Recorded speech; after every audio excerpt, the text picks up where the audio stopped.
Dalam hal ini KPK menyebut belum bisa menahan Yakut Khalil Qaumas dan staf khususnya Isfah Abidal Aziz. KPK juga mendesak Biro Haji mengembalikan uang dan aset terkait korupsi kuota haji.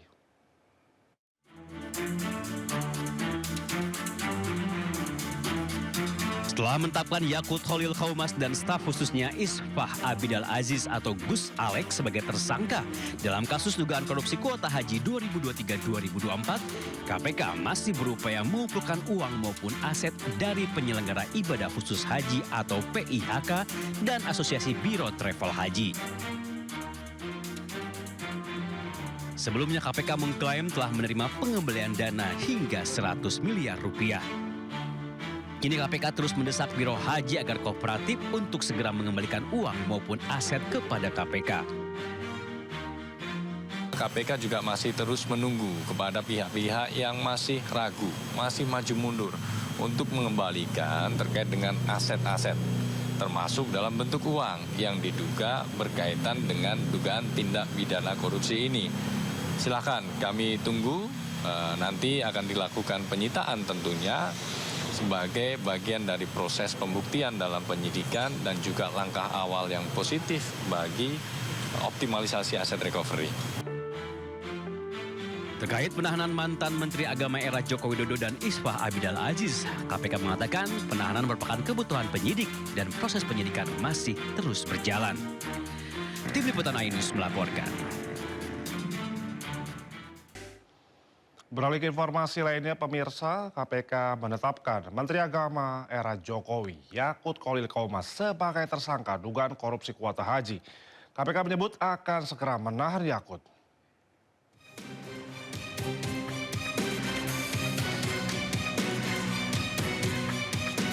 Komisi Pemberantasan Korupsi menetapkan mantan Menteri Agama Yakut Khalil Qaumas sebagai tersangka kasus dugaan korupsi kuota haji tahun 2024. Tak hanya Yakut, mantan staf khususnya saat masih menjabat Menak Isfah Abdul Aziz alias Gus Alex juga jadi tersangka. KPK menyebut akan segera menahan Yakut dan Gus Alex, namun untuk nilai kerugian negara hingga kini masih dihitung. Terkait dengan dugaan aliran uang dari pihak-pihak PIHK atau Biro Travel Haji kepada oknum di Kementerian Agama ini.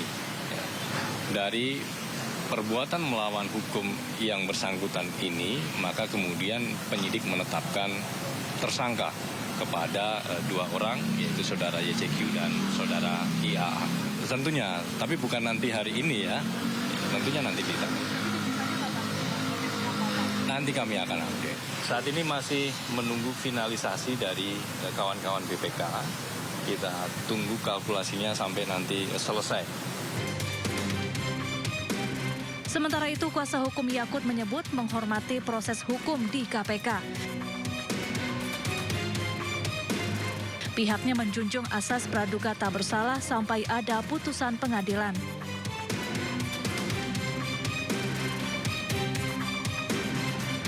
Sebelumnya KPK telah menaikkan status penanganan perkara ini ke penyidikan sejak Agustus 2025.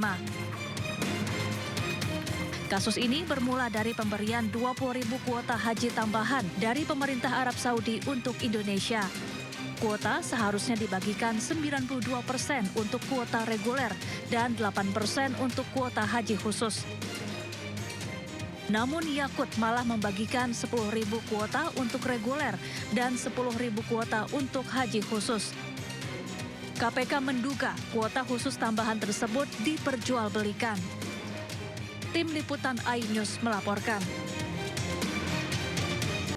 Ya pemirsa, kita awali Indosiang dari kabar 8 rumah di permukiman padat Jalan Jembatan Besi Tambora, Jakarta Barat terbakar Minggu dini hari tadi. Penyebab kebakaran diduga korsleting listrik.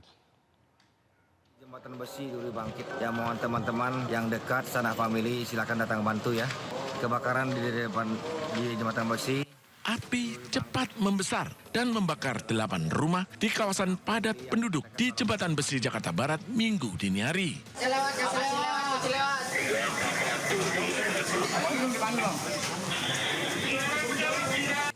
Api merambat ke rumah lainnya membuat panik warga sekitar yang tinggal tidak jauh dari lokasi kebakaran. Diduga api berasal dari konsleting listrik dari salah satu rumah warga. Titik awal kebakarannya itu terjadi di wilayah RW 09 Kelurahan Jembatan Besi. Itu ada berapa rumah Pak yang diperkirakan? Sementara sih yang saya pantau itu ada satu rumah, cuman itu terdiri dari 3 pintu. Saya lihat. 21 unit mobil pemadam kebakaran dari Jakarta Barat dikerahkan untuk memadamkan api. Dan api baru bisa dipadamkan 1 jam kemudian. Tidak ada korban jiwa dalam peristiwa ini. Kasusnya kini ditangani Polsek Tambora, Jakarta Barat. Dari Jakarta, Sofyan Firdaus, iNews melaporkan. Setelah perpanjangan 2 hari, tim SAR menutup operasi pencarian korban tenggelamnya kapal motor Putri Sakinah di perairan Labuan Bajo, Nusa Tenggara Timur. Operasi ditutup dengan 1 korban WNA belum ditemukan, yakni anak dari Fernando, pelatih sepak bola klub wanita Valencia.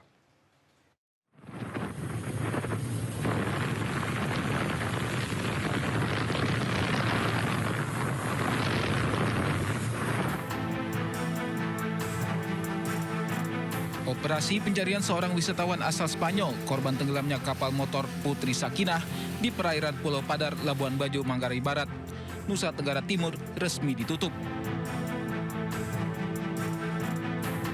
Operasi menyisakan 1 korban yang merupakan anak laki-laki dari Fernando Martin Carreras, pelatih sepak bola wanita klub Valencia FC. Penutupan ditandai dengan penandatanganan berita acara oleh perwakilan TNI Polri, Basarnas, Bupati Manggarai Barat, dan pihak keluarga korban di Pelabuhan Marina Labuan Bajo, NTT.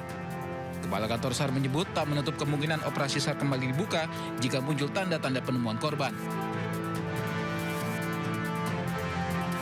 Dapat kami sampaikan terkait pelaksanaan operasi SAR di hari ke-15, tepatnya tadi pukul 14.20, operasi SAR kita nyatakan ditutup, tetapi tetap kita melaksanakan namanya monitor.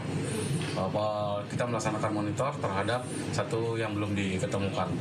Dengan dibukanya pelayaran yang dilaksanakan oleh pemerintah pusat maupun daerah, dengan dibukanya pelayaran diharapkan dengan pelayaran itu berjalan adanya tanda-tanda korban ataupun korban terlihat dan tim bisa melaksanakan proses evakuasi. Nah, itu yang dilaksanakan pada saat ini di hari ke-15 kita nyatakan operasi SAR kita tutup.